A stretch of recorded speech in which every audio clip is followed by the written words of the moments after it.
Good morning everyone. आशा करता हूँ आप सभी लोग स्वस्थ होंगे। अगर हम लास्ट लेक्चर की बात करें तो लास्ट लेक्चर में हमने बस रूमिनेशन देखा था, रूमिनेंट्स देखा था, रूमन देखा था। ये तीन वर्ड्स थे। ये बड़े ही एक दूसरे से मिलते जुलते वर्ड्स हैं। तो आई होप ये चीज़ें आपको याद हो गई होंगी। फिर आपको ये भी समझ में आ गया होगा कि ग्रास ईटिंग जो एनिमल्स होते हैं उनके अंदर ये प्रोसेस होता कैसे है, कि पहले क्या होता है, कर्ड के फॉर्म में जो है फूड कन्वर्ट हो जाता है, कहाँ पे कन्वर्ट होता है, फिर वापस से लम्प्स के फॉर्म में जो है मुंह में वापस आता है, और फिर रूमिनेशन वो करते रहते हैं। ठीक है, तो यहाँ तक तो हमने पढ़ लिया था। अब उसी को आगे कंटिन्यू करते हैं। कह रहा है the grass is rich in cellulose, ठीक है, अ टाइप ऑफ कार्बोहाइड्रेट। तो देखो, कार्बोहाइड्रेट के बारे में मैंने बोला था, कार्बोहाइड्रेट्स कई तरह के हो सकते हैं। सिंपल कार्बोहाइड्रेट में एक था ग्लूकोज, उसके अलावा और भी कार्बोहाइड्रेट्स हो सकते हैं। उसमें एक स्टार्च भी हमने पढ़ा हुआ था। लेकिन जो ग्रास है, ग्रास के बारे में हम क्या पढ़ रहे हैं, ग्रास में भी एक तरीके का कार्बोहाइड्रेट पाया जाता है, और इस कार्बोहाइड्रेट का क्या नाम है, सेलुलोज। तो सेलुलोज भी आपको याद रखना है। ठीक है, आगे कह रहा है many animals including humans can not digest cellulose. तो ह्यूमंस जो है, हम घास को चबा नहीं सकते, हम उसको डाइजेस्ट नहीं कर सकते। क्यों नहीं डाइजेस्ट कर सकते? क्योंकि हमारे बॉडी में सिस्टम ही नहीं है कि सेलुलोज के फॉर्म में अगर कार्बोहाइड्रेट है तो उसको डाइजेस्ट कर सके। ठीक है, और यही कारण है कि हम घास से बनी हुई चीज़ें या फिर घास खाते ही नहीं हैं। ठीक है, आगे कह रहा है ruminants have a large sac like structure between the small intestine and large intestine. एक सैक लाइक मतलब थैला की तरह का एक स्ट्रक्चर होता है रूमिनेंट्स के अंदर, जो कि स्मॉल इंटेस्टाइन और लार्ज इंटेस्टाइन के बीच में होता है। The cellulose of the food is digested here by the action of certain bacteria which are not present in humans.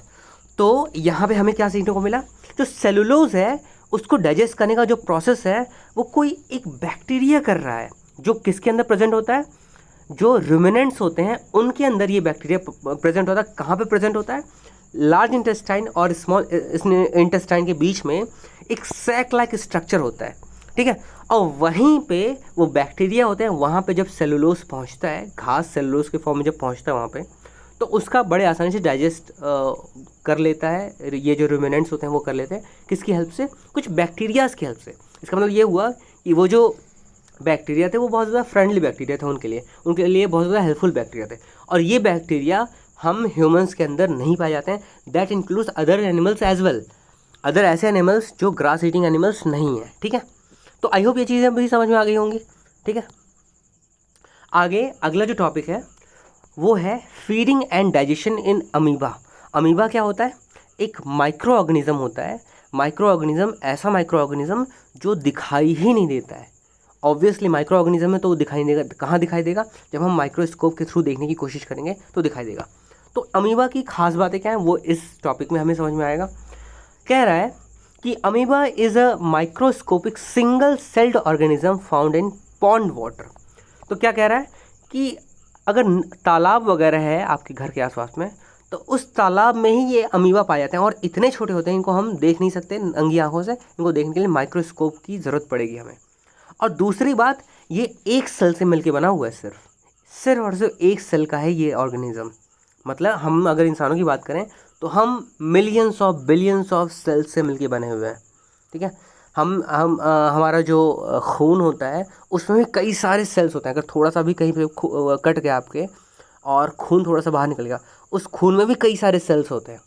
तो आप आइडिया लगा सकते हो, जब हमारे थोड़े से खून में अगर ढेर सारे सेल्स हो सकते हैं, और अमीबा के अंदर इतना बड़ा होगा, इतना ही बड़ा होगा वो, कि सिर्फ और सिर्फ वो एक ही सेल का है।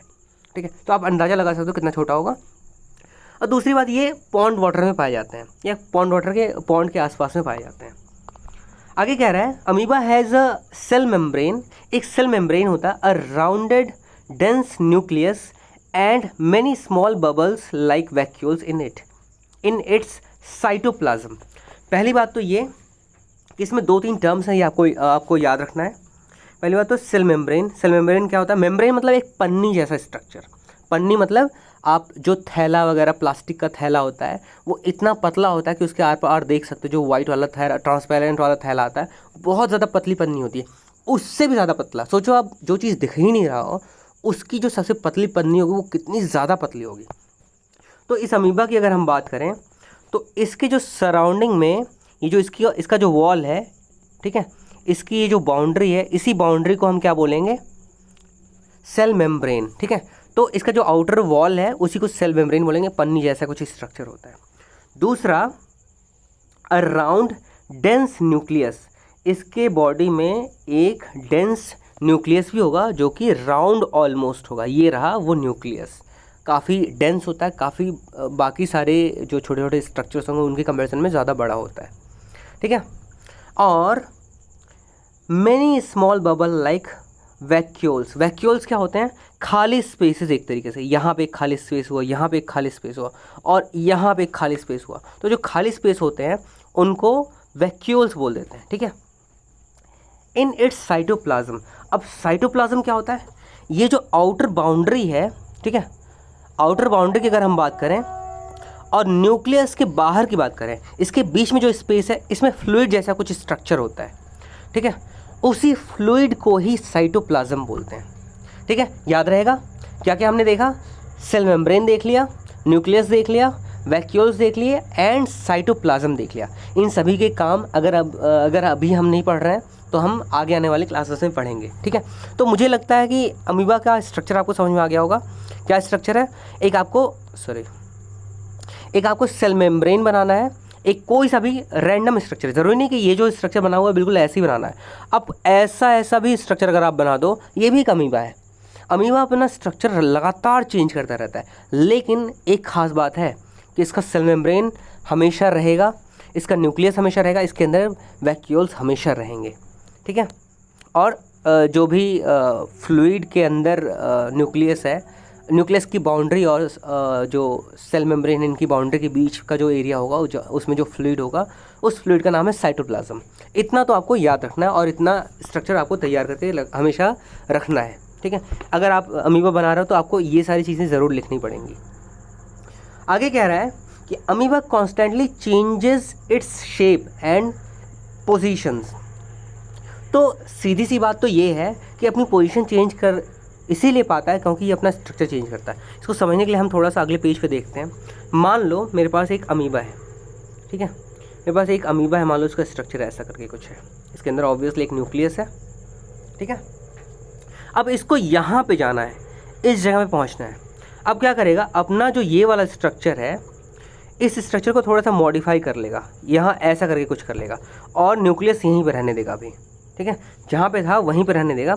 अब न्यूक्लियस को थोड़ा सा खिसका लिया, यहाँ पे कर लिया, अब फिर अपने स्ट्रक्चर को आगे शिफ्ट कर देगा ऐसे करके, तो ऐसे करके ही वो आगे बढ़ पाता है, ठीक है। तो इसके स्ट्रक्चर में हमेशा चेंजेस होते रहते हैं, यही कारण है कि इसके अंदर मूवमेंट होता रहता है, ये एक जगह से दूसरी जगह पे जा पाते हैं, ठीक है। तो आगे कह रहा है, it pushes out one or more finger like projections called pseudopodia or false feet for movement and capture of food. क्या करता है कि इसका जो एक या दो फिंगर लाइक स्ट्रक्चर्स, अगर हम इस स्ट्रक्चर के बारे में बात करें तो इस स्ट्रक्चर में एक यहाँ पे फिंगर लाइक स्ट्रक्चर है और एक यहाँ पे फिंगर लाइक स्ट्रक्चर है, ठीक है। फिंगर लाइक प्रोजेक्शंस ये बाहर निकाला, या यहाँ पे भी हाँ यहीं पे आप देख लो, फिंगर लाइक स्ट्रक्चर इसने बाहर निकाला फूड को कंज्यूम करने के लिए। यहाँ पे एक टर्म दिया स्यूडोपोडिया, ठीक है।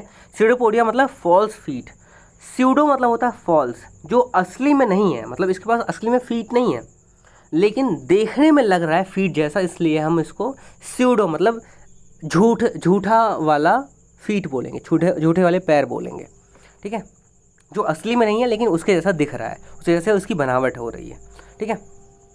तो क्या करता है कि अपने फिंगर लाइक प्रोजेक्शंस को आगे की तरफ करता है, ठीक है, और उसके बाद जो है उसके आसपास में घेराबंदी कर लेता है। अगर आप इसको देखो कि ये जो फिंगर लाइक प्रोजेक्शंस है, ठीक है, ये फूड को दोनों तरफ से घेर लिया है। अब क्या करेगा, इस प्रोजेक्शन को और थोड़ा सा आगे कर लेगा, बढ़ा लेगा, इधर से भी बढ़ा लेगा, इधर से भी बढ़ा लेगा, फूड और ज़्यादा अंदर ट्रैप हो गया।